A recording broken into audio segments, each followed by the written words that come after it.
Good afternoon. The purpose of this presentation is to provide an overview of the process of initiatives and referendums in the government of Arizona. I will explain how these two vital processes of bringing change to the Constitution or common laws were initially created. I will also be going over a comparison of how initiatives and referendums are similar and how they differ.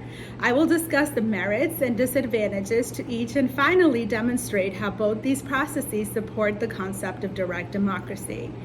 In the government of Arizona, both initiatives and referenda are the primary components of direct democracy and serve to give citizens more power in amending the Constitution and in the creation or adoption of laws.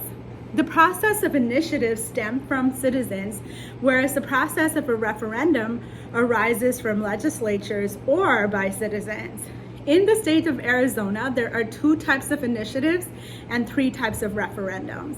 According to McClory, the constitutional initiative allows citizens to bring about alterations to the state's constitution without requiring support from legislator, whereas statutory initiatives enable citizens to propose, create, or enact ordinary laws. The constitutional referendum allows the legislature to propose changes to the state's constitution. The statutory referendum by legislative referral enables the legislator to refer common laws to the voters for amendments. And lastly, the statutory referendum by citizen petition, also known as the popular referendum, allows citizens to approve or reject bills that have already been passed. As per the information provided by McClory, initiatives and referendums are instigated by either the people themselves or officials with legislative authority. For each of these processes to become successful, it must undergo a two-stage process of a petition filed with the Secretary of State and then being put up for a vote. Constitutional initiatives begin with any legally registered voter in Arizona filling out the form without legislative aid to begin the process of petition. Each proposed amendment must comprise of only a single subject.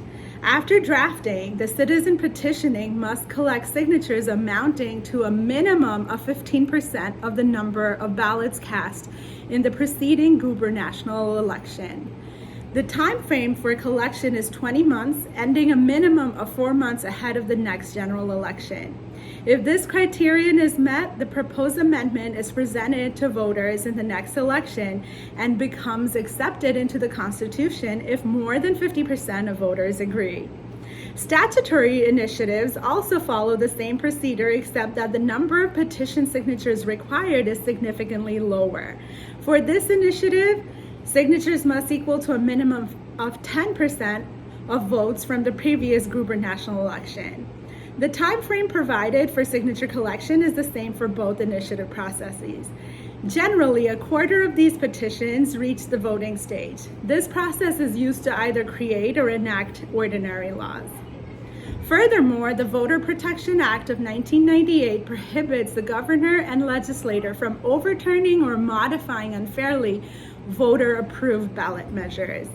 In contrast to initiatives, constitutional referendums start with the House and Senate independently approving the proposed amendment and then passing it through the stage of gleaning voter approval. Once again, only a simple majority vote is required. The process is fairly straightforward, making it the most commonly utilized method of amendment in Arizona. The statutory referendum by legislative referral allows legislative bills that have been passed to go directly to voters for approval instead of the traditional method of obtaining governor approval. Once again, a simple majority vote is required for the law to be put into effect. This is not a commonly used process, but it has gained increasing popularity in recent years.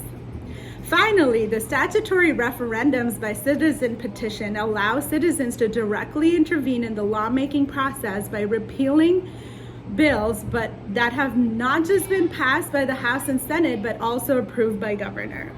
Although some types of bills are restricted from this form of referendum, for most others, any registered voter can begin the process of petition and collect signatures amounting to a minimum of 5% of votes cast for governor at the preceding election to begin repealing the bill. Once this threshold is met, a majority vote is all that is needed in the ballot stage. Although not a commonly used procedure, it is a powerful facet of government in the state of Arizona. In the Arizona government, both initiatives and referendums serve to provide citizens with more authority over the process of altering the law or the Constitution. One of the primary differences in the process of initiative and referendums is who is authorizing it at the outset. All the initiatives commence with a petition being drafted and proposed by a registered voter, whereas the process of referendums, with the exception of citizen petition statutory referendums, begin with proposed bills in the House and Senate. Only the popular referendum or citizen petition referendum allows for common citizens to directly interject into the traditional legislative procedures. For both processes, once it is in the ballot stage, it appears on the election ballot as a numbered proposition. There have been no elections held since the statehood of Arizona since 1912 that did not present either initiative or referendum for voting. There are many critiques to these instruments, but they remain critical to the function of democracy in Arizona government. Proponents of the initiatives contend that this is the only way to check the power of the government and allow citizens to have a say in how the state is run. It also provides a check to special interest groups such as tobacco industry having unfair sway over government procedures. These two methods also put pressure to authentically address the concerns of everyday citizens. Despite these advantages, the central criticism of these processes is how costly and time-consuming they are. Many argue that the ordinary people lack the level of expertise required to fully comprehend the ramifications of nuanced legislation.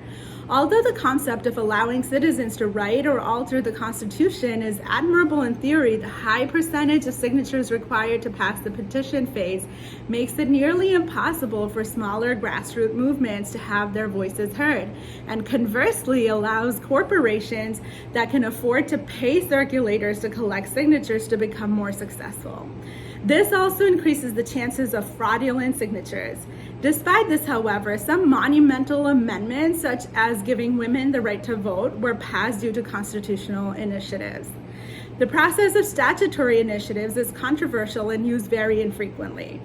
Despite some helpful laws, such as increasing cigarette taxes or limiting campaign spending, some questionable laws, such as restriction on employing non-citizens, have been passed by this means. Constitutional referendums provide a balance of power between local government and the people, as the drafting is done via the means of legislation, but the voting is done via the means of the citizen. Even though this is the most common form of adding to the constitution of the state, not all proposed bills are accepted by the people.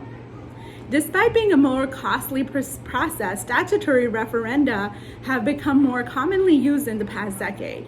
Once put up for a vote, the rate of success is high and therefore favored as a means of pushing controversial or divisive issues. Lastly, even though it is not common for referenda by citizen petition to be used, and many proposed changes do not exceed the signature collection phase, the very fact of its existence increases government accountability to people. Thus, it can be seen that there is a balance of pros and cons for each method of initiative and referenda. Initiative and referenda are at the heart of the application of direct democracy in the government of Arizona. Despite representative democracy being touted as superior at the national level, direct democracy has been an integral part in the Arizona Constitution, largely due to the influence of the progressive and labor movements. Britannica describes pure or direct democracy as involving citizens in the process of democratic decision-making on the government level. Progressives in the early 1900s did not believe in state and local governments having expansive powers, as this led to corruption and giving into corporate interests. Instead, apparatuses such as initiative, referendum, and recall were viewed as means of safeguarding the interests of citizens and providing them with increased control over government.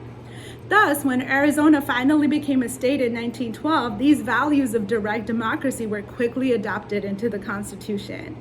Thank you for giving me your attention. In preparing this presentation, I relied on the information provided in this insightful book by Tony McClory. Thank you.